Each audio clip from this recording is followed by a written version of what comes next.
the state. We will get right back to the questions and our panel. Antonio Finn's next question. Thank you. On immigration, the next governor is likely to face legislation it could require police and law enforcement in Florida to check the immigration status of people they suspect are here illegally. Is this a good idea or a bad idea? Starting with Ms. Sink. Thank you. We Americans are all, is that my turn? It's not. Sorry. There we go. Okay. Sorry.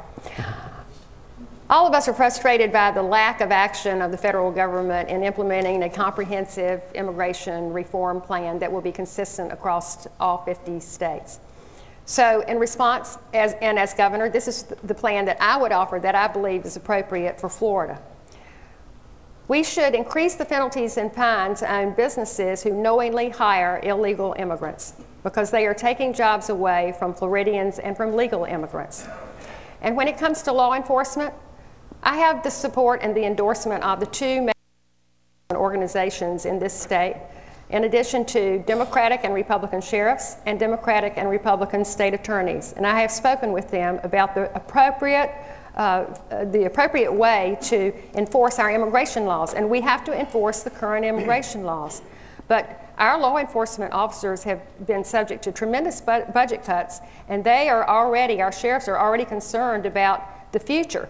And they need to be able to protect Floridians from serious crimes. So you would not support the kind of, like an Arizona-style type legislation? I would support the Alex Sink immigration plan. Mr. Scott, same question. Well, we're a country of legal immigration. My running mate, who's here tonight, Jennifer Carroll, is a legal immigrant. She legally immigrated here when she was 8 years old from Trinidad. She was raised by her great-aunt and great-uncle, and she's lived the American dream.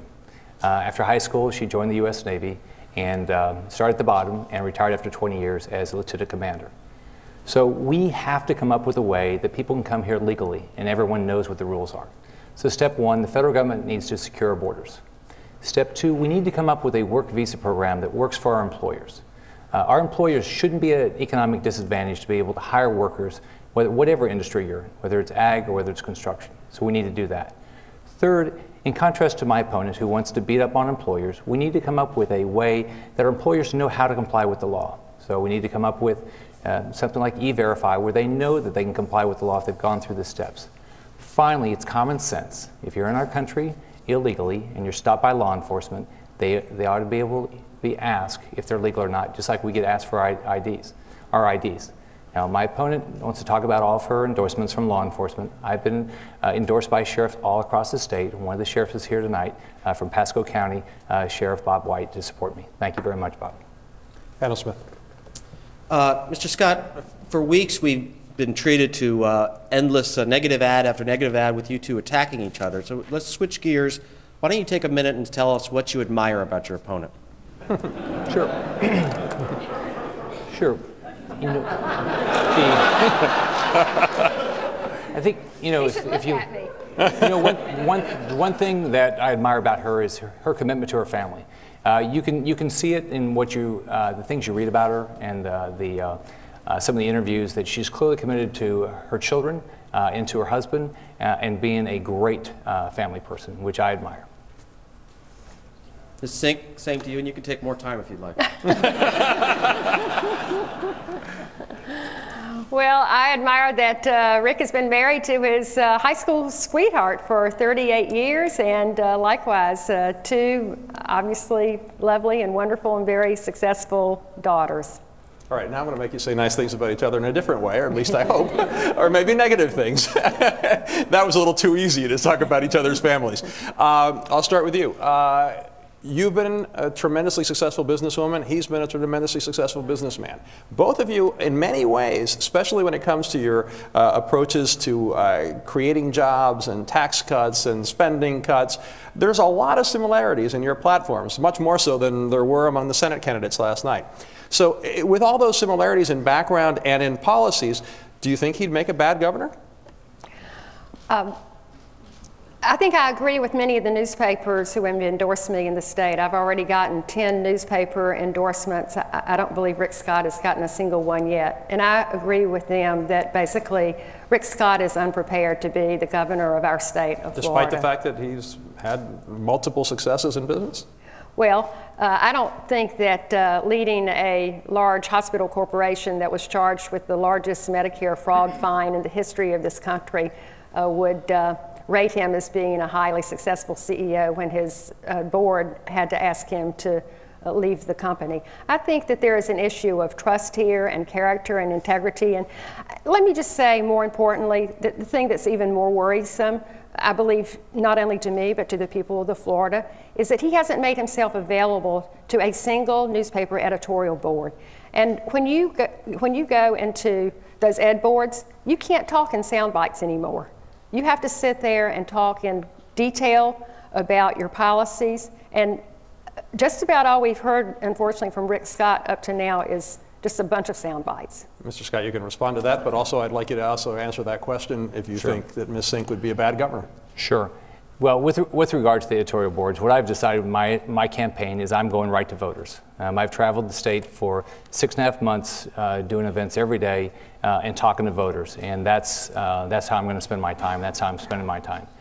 So I think the best way to compare my opponent and me is this. She clearly is a Tallahassee insider. She's been there for years. She's had her shot in her time period there. The state's lost over 800,000 jobs. Our pension fund has gone from 7% overfunded to 13% underfunded. She's had a lot of issues with regard to every company she's been involved in. It's basically she's a failed fiscal watchdog. I mean, if you look at Nations Bank, if you look at the pensions, if you look at Sykes, those are issues you have to deal with.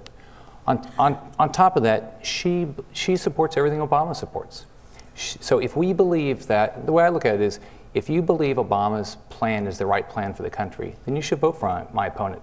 I don't believe it is. His policies have failed us. Obamacare is a disaster. His stimulus is a disaster. And on top of that, she believes his policies our economic policies are the right solution. They're clearly not. Can I respond to that? Certainly, you can have a 30-second rebuttal. Rick Scott just mentioned that he's been supposedly talking to voters for the last 6 months. I've been talking to the people of Florida for 26 years. I had 9,000 people work for me in my banking career, and no newspaper ever wrote anything negative about my character and my integrity in my career.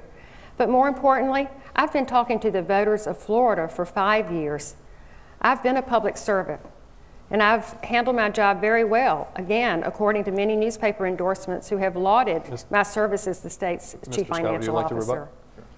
Okay, let's just make the list. One, you won't answer the question about what would you have done differently on the jobs, okay? The pension, I mean, if I was a senior right now, I'd be scared to death of having you spend another 4 years in office when you took the pension fund from 7% overfunded to 13% underfunded. You look at what you did by paying kickbacks to tellers. Look at the money that was lost at Sykes and the fines that were paid. So, I wouldn't be, if you want to attack my background, that's great. I built very successful companies. In every case, you've been a failed fiscal watchdog, and you absolutely believe Obama's strategies are correct. Let's move on. Kelly Dunn. Ms. Sink, I received a call from a viewer in Palm Beach County who found out I was going to be a panelist for this debate, and he wanted me to ask about your opponent's idea to drug test welfare recipients and equated it to kind of kicking someone when they're down. You have said that you would not oppose this. Why? Well, what I've said is that I don't think the state of Florida should be using taxpayer money to fund somebody's drug habit. And so there has to be a way to be sure that our taxpayer dollars is not are not enabling somebody to continue to be a drug abusers. But before we implement an across-the-board plan, I would have to. I'm a pretty fiscally responsible person, and I'd like to know what the cost to the taxpayers would be for implementing a plan like that. Mr. Scott, is this the right thing to do in an economy like this when people are losing their jobs and they might be on government help for the first time in their lives? And of course, we can't insinuate that everyone on welfare is doing drugs. Right. Well, what you have to think about is you have to think about the children in those families, in those households. When there's drug abuse in those households, if you go in, you find that those kids are having problems. And so it's basically on top of the fact that we'll save money because we'll make sure these recipients don't use drugs, because my experience is if you do test people, they generally do the right thing. But on top of that, if you do find a problem, those children will be taken care of, and we'll find those problems early rather than late. So I think it's the right thing to do. Antonio Fins. We'll ask about property insurance. This coming Sunday is the 5th anniversary of Hurricane Wilma. Since then, the state has been relatively lucky when it comes to major storms. Nonetheless, Citizens Property Insurance, the state's insurer of last resort, is dangerously exposed in key areas in the state most vulnerable to storms. Starting with Mr. Scott, how do you make Citizens less of a liability, a potential liability, without soaking homeowners with extra premium or even higher premium costs? Sure. First off, you can go to rickscottforflorida.com. I put out a specific plan on how to deal with Citizens Insurance. Basically, we've got to take it from what's happened in the last 4 years while my opponent's been in office. It started out as insurance company of last resort. Now it's insurance company of first resort. So what's happened is, now we have what 1.2 million policyholders, and we've taken potentially as taxpayers and as policyholders in this state now over $500 billion worth of risk. So what you have to do, first off, you have to make sure you understand why insurance companies don't want to do business in our state and why they've been pushed out of our state. One, they can quantify hurricane risk. What they can't quantify is other risks such as sinkhole risk. Nothing's been done in the last 4 years to solve that problem. On top of that, we're not going out and talking to these insurance companies and finding what their problems are. My understanding is the CEO of State Farm came to Tallahassee, and nobody would even meet with him. So we've got to go out and talk to these insurance companies, understand what their problems are, but clearly deal with the issues that are causing them not to want to do business in our state.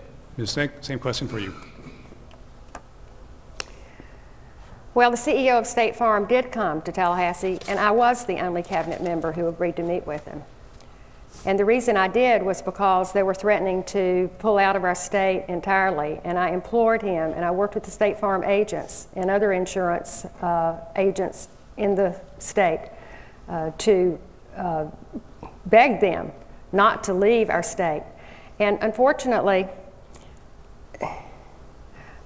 Rick, you need to understand that for so many people here in the state of Florida, Citizens Property Insurance is the only choice they have. It's not the insurer of last resort, it's the only insurer they have.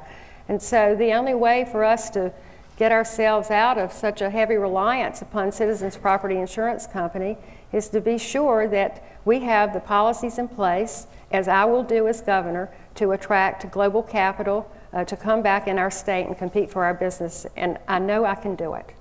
You'd like a rebuttal? You've had 4 years. All right, in 4 years, this is what's happened. We've gone from the insurance of last resort to the insurance of first resort. Insurance companies have left the state. You haven't solved the problem in the last 4 years. Why would you think you could even solve it in the next 4 years? You haven't proposed anything that's going to deal with the sinkhole risk. Nothing's happened with regard to that. And so more insurance companies are leaving all the time. State Farm is not excited about being in this state. So nothing that you've done so far has worked. Since he's asked you a question, 30 seconds. Well, yes, I do want to bring up something about Rick Scott's plan for insurance that he rolled out a few weeks ago. Rick Scott is calling for deregulation of insurance rates in this state. That's something I would totally oppose. There has to be a way for insurance companies to stay honest, frankly. Otherwise, they'll just charge whatever rate they please. Deregulation of the insurance markets is not the answer for Floridians. Mr. Scott? That's not accurate. Okay. We have to make sure that insurance companies treat policyholders fairly. We have to make sure, though, that we treat insurance companies fairly, that they can make a profit so they stay in business. Where we are now is we as taxpayers and policyholders in this state are taking $500+ billion worth of risk. You haven't solved this problem in the last 4 years. What are you going to do to solve it in the next 4 years? A final word on this, if you'd like it. Well, he made a comment about we have to be sure that insurance companies treat policy owners fairly. I'm sorry, but they try to get away with things all the time in terms of slowing down claims payments, and my office hears the complaints frequently.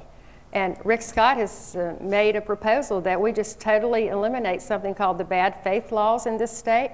That would be an absolute disaster, because that means if we did that, that the insurance companies would just be able to delay paying claims for however long they wanted to. Let's They have move on. deep pockets, and it would really hurt premium. Let's It move would on. really hurt our homeowners.